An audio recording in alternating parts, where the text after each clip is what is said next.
के बीच एक खबर आ रही है। फेम 3 पॉलिसी को लेकर बड़ी खबर है। पीएमओ जल्द फेम 3 पॉलिसी पर अहम बैठक कर सकते हैं और पूरी खबर जानते हैं समीर दीक्षित से।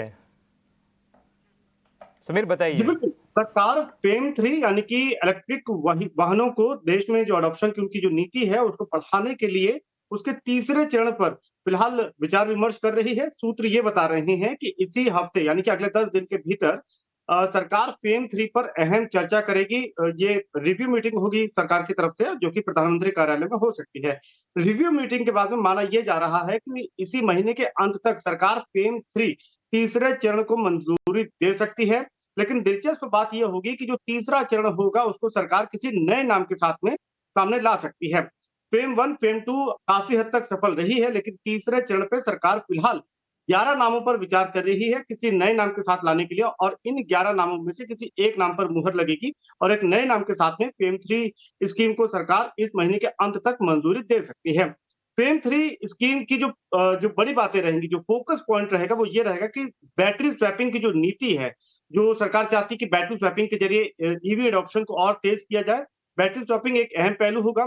दूसरा क्लेम सेटलमेंट है। ये देखा गया है फेम 2 में कि जो क्लेम सेटलमेंट का जो पूरा प्रोसेस है, इसमें कुछ दिक्कतें आ रही थी। विशेषकर जो दो पहिया वाहन निर्माता हैं ईवी सेगमेंट में, उनकी तरफ से कुछ फीडबैक आए हैं।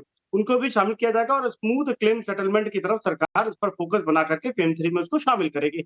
और साथ ही साथ तीसरी और अहम बात है वो है टेक्नोलॉजी की। आप देखें तो फेम 1, फेम 2 के बाद में यानी कि पिछले करीब 5 सालों में ईवी स्पेस में जिस तरीके से नई-नई टेक्नोलॉजी आई हैं और कुछ नए प्लेयर्स ने ईवी स्पेस में नई टेक्नोलॉजी के ज़रिए ये साबित किया है कि ये काफ़ी हद तक सफल हो सकती है, तो सरकार इसको काफ़ी हद तक पूरा करेगी।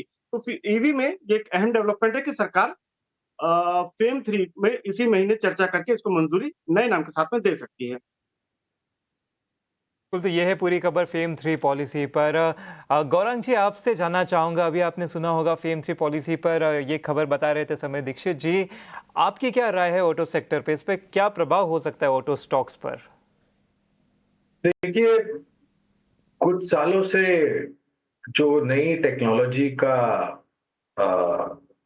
इंट्रोडक्शन किया गया था, खास करके ईवीज को लेकर के, तो हम और आप जैसे उपभोक्ताओं ने दोनों हाथों से इसको सराहा है। इसलिए अब कंपनियां और सरकार इस पर और भी विचार विमर्श कर रही है और नीतियों में बदलाव कर रही है। इलेक्ट्रिक व्हीकल का बहुत ही अहम पुर्जा होता है बैटरी, और उसको लेकर के थोड़ी दिक्कतें अभी भी है। मिसाल के तौर पर आज अगर आपके पास में फॉसिल फ्यूल यानी कि पेट्रोल और डीजल चाहिए चलने वाली वाहन है, तो आपको किसी भी नुक्कड़ या चौराहे पे या फिर हाईवेज एक्सप्रेसवेज पे पेट्रोल पंप मिल जाते हैं। लेकिन जहां तक चार्जिंग स्टेशन का सवाल है, उसमें बहुत बड़ी दिक्कत है। हालांकि उस पर काम हो रहा है, लेकिन उस काम को जमीनी स्तर पर यशस्वी होने के लिए काफी समय लगेगा। बैटरी स्वैपिंग एक बहुत ही जरूरी चीज है, खास करके दो पहिया वाहन जो है, जो इलेक्ट्रिक वाहन है उसके लिए, क्योंकि उसकी बैटरी छोटी होती है। उसको निकाल करके आप ऑफिस या घर में लेके जा करके चार्ज कर सकते हो अगर उसका चार्ज खत्म हो गया। लेकिन जहां तक चौपहिया वाहन का सवाल है, तो उसके लिए आपको जरूरी है कि आपके घर पर, दफ्तर पे या फिर बाकी अन्य जगहों पर चार्जिंग स्टेशन मिले। पहली बात तो ये मेरे ख्याल से ये फेम 3 में जो अभी आपके सहयोगी बता रहे थे, तो उसको एक सरल करने का मेरे ख्याल से प्रयास हो रहा है। दूसरा, मेरा ये मानना है निजी तौर पर कि जो जीएसटी स्लैब है इलेक्ट्रिक व्हीकल के ऊपर, उपकरण जो है जो लगते हैं उसके ऊपर, उसको अगर कम किया जाए तो इलेक्ट्रिक वाहन के दाम कम होंगे, जिससे आकर्षण और भी बढ़ेगा और आपको सफलता और मिलेगी। लेकिन इस पर भी सरकार और जीएसटी काउंसिल विचार विमर्श कर रही है, पता नहीं कब वो लागू होगा।